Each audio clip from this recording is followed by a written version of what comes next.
जो लोग ग्राउंड पे गए वो तो महसूस करके आए कि बदलाव का बज़ बहुत है। मैं नहीं गया तो इसलिए मैं उनकी बात मानने में क्यों ऐतराज करूंगा। मतलब कोई कारण नहीं है कि मैं जो गए हैं उनकी बात पर ऐतराज और जो गया वो कम से कम इतना फीडबैक लेके तो आया कि लोग पहले के मुकाबले बहुत बोल रहे हैं, खुलकर अपनी प्रेफरेंस बता रहे हैं, और बदलाव या परिवर्तन जो भी है वो वहां पर एक शब्द जो है, एक नारा सा जो है वो चल पड़ा है कि अब बदल के देखना है, अब चेंज करना है, 15 साल बहुत दे दिया। ऐसा आपको सुनने में आने लगे तो जितना सुनते हैं उससे बहुत ज्यादा उसकी एक्चुअली वो ग्राउंड पर उसका असर होता है। समीर जी, निश्चित रूप से मुझे लगता है कि इस बार का जो 2026 का चुनाव है, मुझे लगता है कि जनता बहुत सोच समझ कर इस बार वोटिंग किया है। इस बार के चुनाव के अंदर 2011 का चुनाव ममता बनर्जी का जो था, फिर 2016 का था। अरे मैं क्या आपको रोक रहा हूं, मुझे ये बताइए, आप इसका जवाब दीजिए। मैं डिसाइडेड नहीं था कि मुझे क्या लग रहा है इलेक्शन में।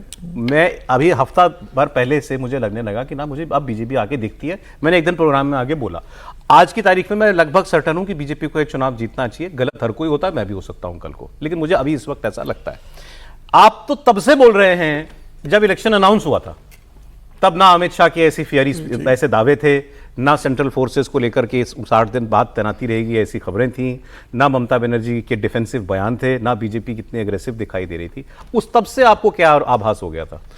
देखिए, मुझे लगता है कि 2011 से अगर ममता बनर्जी ने जिस तरीके से बंगाल के अंदर शासन किया, 2011, 2016, 2021 के बाद ममता बनर्जी जिस तरीके से पूरी तरीके से मुस्लिम तुष्टीकरण की राजनीति की ओर बढ़ गए। ममता बनर्जी का इस आखिरी का जो 5 साल कार्यकाल आप देखेंगे, 2021 से लेकर 2026 तक चुनाव के पहले तक का, जिस तरीके से ममता बनर्जी लगातार मुस्लिम तुष्टीकरण की राजनीति करती रही, हिंदुत्व के नाम पर भारतीय जनता पार्टी को चुड़ाने का काम करती रही, श्री राम के नाम पर जिस तरीके से ममता बनर्जी नाराज हो जाती थी, राम मंदिर को लेकर जिस तरीके से व्यंग्यात्मक में अभिषेक बनर्जी और ममता बनर्जी के नेता लोग बातें करते थे, यह बता रहा था। और भारतीय जनता पार्टी ने इस बात को महसूस किया कि अब वो समय है कि भाई अब बंगाल के हिंदुओं को समझाना पड़ेगा। और संघ ने 4 साल पहले से जो मोहल्ला बैठकें शुरू की, घर घर संदेश देना शुरू किया, प्रधानमंत्री मोदी ने जिस तरीके से चुनाव के दौरान प्रचार अभियान किया, संघ ने जमीनी स्तर पर काम किया, और बंगाल के भद्रलोक को भी और बंगाल के आम हिंदू को भी लगा कि भाई अब बहुत हो गया है।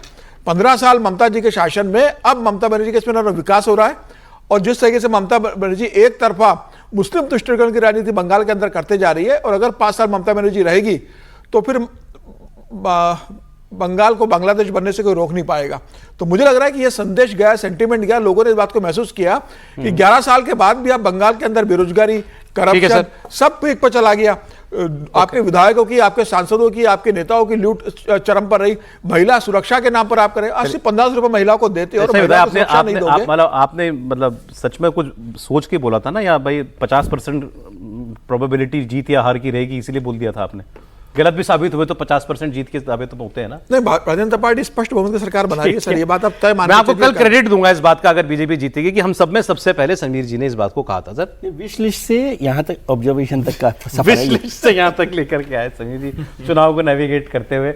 आप क्यों एक तरफ निष्कर्ष पर नहीं पहुंच पा रहे हैं? क्या वजह? आपने इतने इलेक्शन देखे, देखिए मैं रिपोर्टर को पता होता है। देखिए मैं इसलिए निष्कर्ष पे नहीं पहुंच पा रहा हूं क्योंकि मैं ये देख रहा हूं कि भाई एक जो टीएमसी है उसने मुस्लिम तुष्टीकरण की राजनीति की है, बिल्कुल साफ है।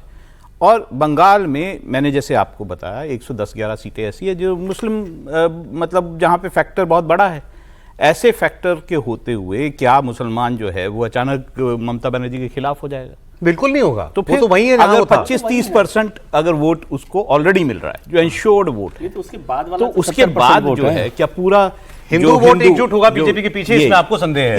इस बात को है कि पूरा हिंदू वोट अगर हो जाता है बहुत अच्छी बात है। तो आप कह रहे हैं ममता जी की लीड बहुत है। हाँ। अभी वो 30% वोट से शुरू कर रही हैं ऑलमोस्ट। बीजेपी के लिए गैप बहुत बड़ा है। बंगाल के लोग ये भी देख रहे हैं कि 15 साल में क्या मिला, उनको कुछ नहीं मिला 15 साल में बर्बादी के अलावा बंगाल के लोगों को। तो उनको लग रहा है कि भाई अब भारत के बाकी हिस्से को हम देख रहे हैं, बंगाल तो वहीं बर्बाद होने की स्थिति में है। तो 15 साल बहुत हो गए। अब तो भारतीय जनता पार्टी और प्रधानमंत्री मोदी की जो अपील रही उसके बाद तो मुझे लग रहा है कि वोट पड़ रहा है। बहुत लोग तो बढ़े हुए वोट से निष्कर्ष पे पहुंच गए कि बीजेपी का वोट होना चाहिए। नहीं, वोट तो कम हुआ, कटे हैं वोट तो। नहीं, एब्सोल्यूट वोट बढ़ा है सर। टोटल परसेंटेज, उसके कई रीजन हो सकते हैं।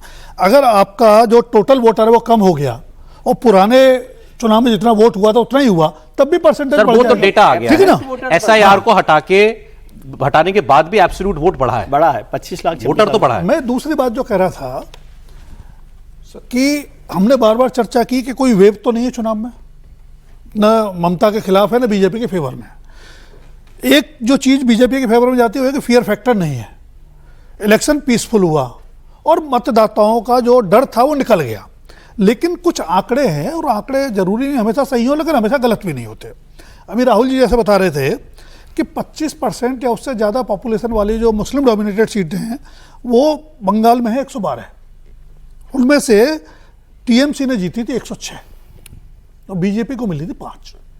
इसी तरह से 25% या उससे ज़्यादा हिंदू पॉपुलेशन वाली सीटें हैं 182, उसमें से भी टीएमसी ने 109 जीती थी। तो खाली हम ये मैं वही कह रहा हूं, ये तो लोकसभा चुनावों में बीजेपी ने क्रॉस कर ली। 75 लोकसभा सीटें तो मुस्लिम डोमिनेंस वाली, उसमें से 38 सीटें भारतीय जनता पार्टी के पास है। जब इसलिए तक आप ये नहीं कर पाएंगे, सर एक्चुअली वो आपकी बात बिल्कुल ठीक है। जैसे मुस्लिम वोटर्स का 75-80% ममता को मिलता है, वैसे हिंदू वोटर्स का 70% तक बीजेपी को नहीं मिलता, तो फिर कोई आंकड़ा बदलेगा। अब वही ना, आप बिल्कुल ठीक है, यही ये तो है ठीक है, हाँ। क्या बीजेपी को कितना हिंदू वोट करेगा, अंडर यही देखना करंट है बदलाव का, लेकिन वेव नहीं है अभी। सर बिना हिंदू वोट के ममता बनर्जी मेजॉरिटी में नहीं आ सकती। बस। बीजेपी को मुसलमान वोट नहीं मिलता, लेकिन हिंदुओं में उसको मेजॉरिटी से ज्यादा वोट चाहिए, उसको लगभग 2/3 वोट चाहिए। ममता जी का ये बात सीधी। majority vote तो मिलता है बीजेपी को हिंदुओं का। मैं कह रहा हूं मेजॉरिटी से काफी ज्यादा चाहिए। 2/3 चाहिए आपने। पॉलिटिक्स अब तक में के चुनावों में हर 5 हिंदुओं पर एक हिंदू जो है वो ममता बनर्जी को वोट करता है।